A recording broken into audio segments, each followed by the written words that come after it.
welcome our blood viewers to RTD's News English edition. As usual, we bring to you the major and top highlights of tonight.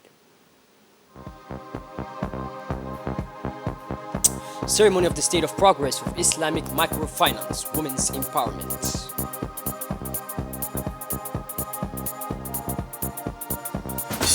And on the international scene, alarming IOM report, migrant deaths on the rise, more than two-thirds remain unidentified.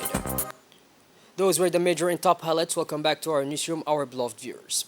Under the aegis of Mrs. Ulufa Ismail Abdo, Minister of Social Affairs and Solidarity, the torch of Islamic microfinance was proudly displayed during a solemn ceremony organized this Wednesday, March 27th, within the National Union of Djiboutian Women.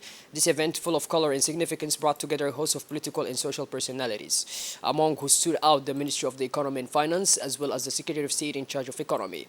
Supported by the Ministry of Social Affairs and Solidarity through its executive arm, the Djiboutian Social Development Agency, ADDS, the Islamic Microfinance Initiative was born in 2012 with the noble aim of fighting the enemy persistent poverty while advocating the financial empowerment of the most vulnerable sections of society. Being in perfect harmony with the precepts of Sharia law, this innovative approach to finance offers amplified financial support free from any form of interest, charging only management fees from beneficiaries. Since its emergence, the Islamic Microfinance Plot Unit has spurred like a gentle wind of hope throughout all the municipalities of the capital. Furthermore, it should be noted that the Islamic Microfinance turns out to be much more than a simple financial strategy. It embodies true hope for the poor, a hand outstretched towards a better future, an effective response to the pressing call to fight poverty. In Djibouti, it stands out as an essential pillar of socio-economic development, driven by the unwavering desire to build a fairer and more prosperous society for all.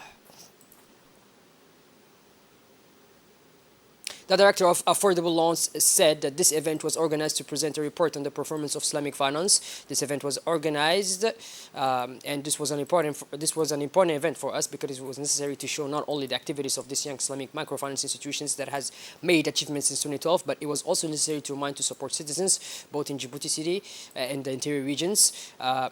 We intend, she said, to transform this institution into a financial institution in partnership with the public and private sectors, with the full support of the relevant ministries, including the Ministry of Investment, Economy and Finance. We intend to the realization of objectives, she concluded.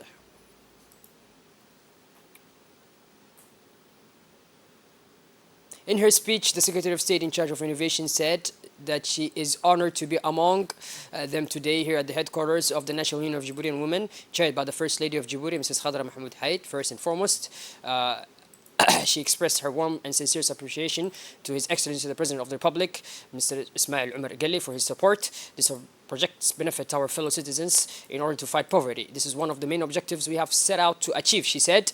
I also extend my thanks, she added, and appreciation to the Minister of Social Affairs and Solidarity and the team members who have been by your side to enable us all to achieve these great results, supporting 4,200 and creating 4,200 income-generating jobs. For his part, Mr. Ilyas Musa Dawali, Minister of Finance, spoke about the remarkable trajectory of the Djiboutian women. While access to financial resources remains a challenge for many communities, these funds provide hope for women to enhance their economic independence, which is particularly valuable in Djibouti. The Minister emphasized the importance of empowering women to seek social justice and build sustainable economic development so that Djiboutian women can thrive as pillars of national economic development. The closing ceremony took place under the solemn auspice of commitment and recognition, highlighting the crucial role of women in the success of Islamic microfinance in Djibouti. Women leaders, in particular sector heads, were honored with certifications underlining their dedication and essential contribution to the successful implementation of these initiatives. A symbolic moment marked by the ongoing commitment to support and strengthen efforts to financially empower Djibouti's vulnerable communities, with the presentation of a representative check. Before concluding, the Minister expressed her gratitude to ADDS and CEPEC, praising their unwavering commitment to the economic and social inclusion. The ceremony ended with a moment of conviviality marked by a family photo capturing the spirit of solidarity and collaboration that characterized this significant event.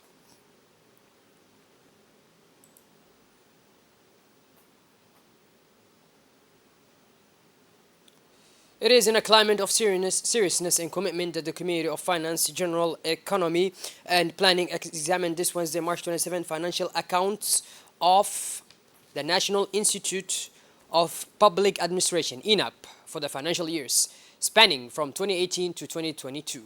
Under the enlightened presidency of the Honorable Chairman K. Musa Are, the working session brought together the members of the Commission in the presence of the Minister of Labor in charge of Formalization and Social Protection, Mr. Umar Abdi Said, as well as senior Inup officials. After hours of careful analysis, the committee issued a favorable opinion on the bills approving the aforementioned financial accounts. This decision, taking in complete transparency and after rigorous examination, demonstrates the confidence placed in the financial management of Inup. In recent years, this decision will be submitted to the public session for final approval. As part of its 2024 extraordinary session, the Pan-African Parliament held by elections to fill vacancies on its bureau last Monday, March 25th, 2024, at the Parliament's headquarters, and Migrant African members took part in transparent and serene electoral process. The results of the court were announced, revealing a striking return and continuity of leadership. The Honorable Chief of Fortune Chumbino of Zimbabwe was re-elected as President of the Pan-African Parliament. His reappointment testifies to the renewed confidence in his ability to guide the Assembly through the challenges ahead. Furthermore, the Honorable Professor Masouda Mohamed Lagdaf of Mauritius was re-elected as first Vice President of the PAP, confirming her commitment and expertise in the service of the Pan-African institution. In a notable development, the Honorable Jiddah Mamar Mohamed from Chad was elected fourth Vice President of the PAP, bringing a new dynamic to the Parliament's leadership with his vision, but also the Pan-African Parliament's ongoing commitment to ensuring fair and effective representation for its members. Moving towards sport now, where the Djiboutian Handball Federation brought its national championship for girls to a close with a bang. In an electric atmosphere at the state's high school gymnasium, where an enthusiastic crowd, mainly women, gathered to support the teams, the Gendarmerie team won the coveted title in a thrilling battle with the Rasdika team, capturing the attention of all people who were present. In the spotlight and to thunderous applause, the Gendarmerie team captain expressed her pride in her team's remarkable achievement. She paid tribute to the commitment, dedication, and talent of her teammates, underlining the value of their well-deserved victory. In a speech full of gratitude, the president of the federation also expressed his gratitude to the Secretary of State for Sport for its unfailing support in promoting handball in the country. He emphasized the crucial importance of such initiatives in encouraging the practice of the sport and fostering the development of handball, particularly among young girls.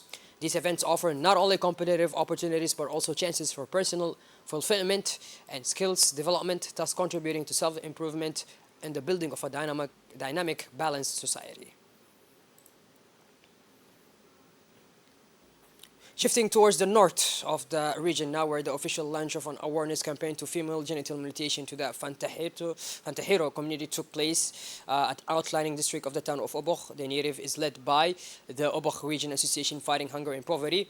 This inaugural day was marked by the distinguished presence of the prefect of the Obok region, Mr. Musa Adan Migan, and the president of the regional council, Mr. Mohammed Ismail Hamad, both of whom generously agreed to support the association in this noble mission and to give the necessary impetus to this crucial project. Indeed, the fight against female genital mutilation is of paramount importance in this region, where such illegal practices continue to persist, endangering the health and well-being of women and girls. It should be noted that this project benefits from financial support from UNICEF as part of its support for the regional council and civil associations involved in protecting the rights of women and children. Shifting gears towards the international scene now, the International Organization for Migration has published a new report revealing alarming trends in migrant deaths and disappearances over the last decade. More than two-thirds of migrants whose deaths have been documented have not been identified, and the report highlights the need to improve search and rescue operations. Today, the Missing Migrants Project remains the only global open access database on migrant deaths and disappearances, complementing information from a wide range of sources, including key information from governments, UN officials, and civil society organizations. Well, by this, our blood viewers, we finally conclude this edition. Thank you for being with us, and make sure to tune in later for more. Have a wonderful evening. Take care.